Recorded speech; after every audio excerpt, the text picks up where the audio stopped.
In this video, I'm going to show you how to change dark mode on Windows 11.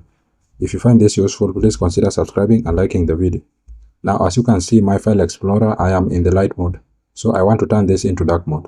So I'm going to close this one, then go to the taskbar at the bottom, then click on search. Then search for settings. Then open settings. Then go to personalization. Then it will bring you here. So you are going to see options on your left. We have background and color. So click on colors. Then you are going to see here, choose your color. So click on the drop down arrow, then select dark. Then as you can see, we have turned into dark mode in Windows 11. So now if you go back to your file explorer, you will see that the file explorer now is in the dark mode.